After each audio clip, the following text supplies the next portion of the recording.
Hello and welcome to Bicules. I hope you all are doing good. तो आज के lecture में एक नया यूनिट स्टार्ट करेंगे जिसका नाम है सेल बायोलॉजी। और आज हमारा फर्स्ट लेक्चर है जिसमें हम टॉपिक पढ़ेंगे ultra structure of animal cell. ये डायग्राम आप देख सकते हो, ये दिखा रहा है एनिमल सेल का डायग्राम बनाया गया है। ये एनिमल सेल के अंदर क्या क्या मिल रहा है। सबसे पहले आप देख सकते हो प्लाज्मा मेम्ब्रेन। प्लाज्मा मेम्ब्रेन क्या है? लिपिड की बनी हुई बाइलेयर है जो कि सेल के इंटरनल एनवायरनमेंट को बाहर की सराउंडिंग से सेपरेट कर रही है।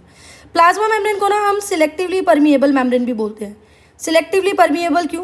परमिएबल का मतलब होता है अलाउ करना, कोई चीज़ की एंट्री को या एग्जिट को अलाउ करना। और सिलेक्टिवली परमिएबल मतलब ये कुछ ही आयंस और मॉलिक्यूल्स को अपने अंदर आने की परमिशन देगी या बाहर जाने की परमिशन देगी, इसीलिए इसको सिलेक्टिवली परमिएबल बोल रहे हैं।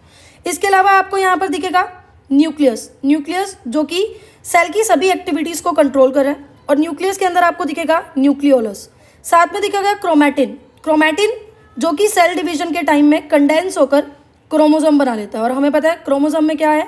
डीएनए और कुछ प्रोटीन्स हैं।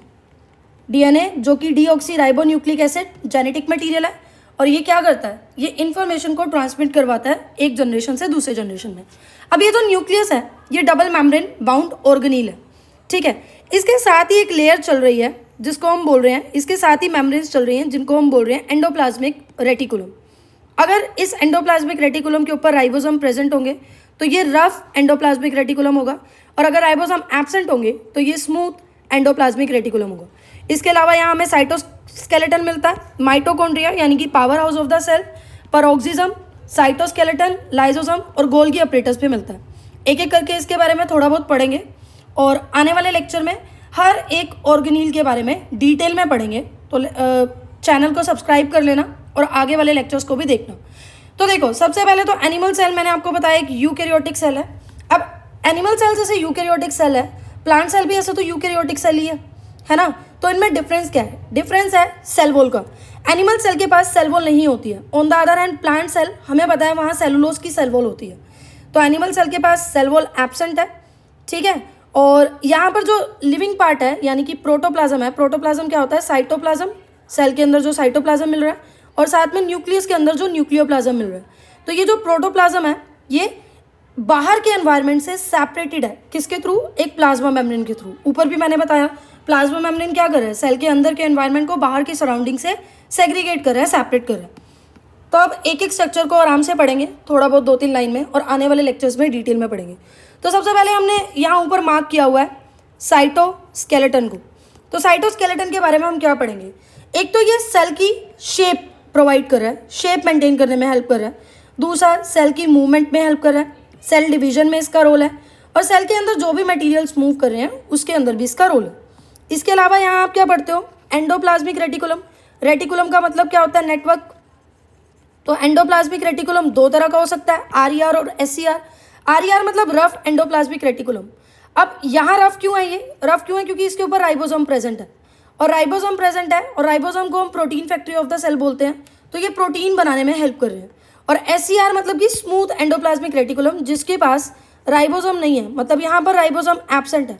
तो ये लिपिड्स की सिंथेसिस में हेल्प करता है। और वर्टिब्रेट्स में हम देखते हैं लीवर के अंदर ये क्या करता है? ये पॉइजन्स का और टॉक्सिन्स का डिटॉक्सिफिकेशन करवाता है, यानी उनको रिमूव करवाता है। इसके अलावा आप गोल्गी अपरेटस पढ़ोगे। गोल्गी अपरेटस का काम क्या है? Processing and sorting of proteins. तो गोल्गी अपरेटस प्रोटीन्स की प्रोसेसिंग और सॉर्टिंग करने में हेल्प कर रहा है। डिटेल में आने वाले लेक्चर्स में इसके बारे में पढ़ेंगे।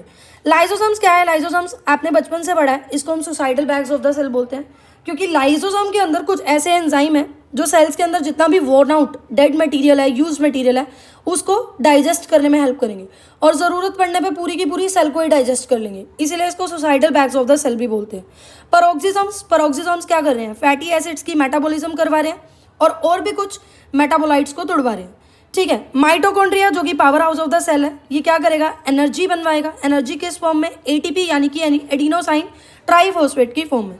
न्यूक्लियस हमें पता है जिसके अंदर जेनेटिक मटेरियल है, और जीन एक्सप्रेशन में भी हेल्प करेगा, यानी आगे इसका ट्रांसक्रिप्शन में भी आप रोल देखते हो। और ये साइट है प्रोटीन सिंथेसिस के लिए। न्यूक्लियस के अंदर हमें पता है क्रोमैटिन मिलता है। क्रोमैटिन जो कि सेल डिवीजन के टाइम पर क्रोमोसोम में कन्वर्ट हो जाता है, और क्रोमोसोम बने हुए हैं डीएनए और प्रोटीन से। डीएनए की फंक्शनल सेगमेंट को हम जीन भी कहते हैं। ये सब कुछ आप छोटी क्लासेस से पढ़ते आ रहे हो। राइबोसोम्स क्या है? राइबोसोम्स होते हैं protein factory of the cell, और इसके अलावा वेसिकल्स क्या हैं, जो स्टोरेज में, ट्रांसपोर्टेशन में, प्रोटीन की ट्रांसपोर्टेशन वगैरह में और भी कुछ सेलुलर मटेरियल्स की ट्रांसपोर्टेशन में हेल्प करते हैं।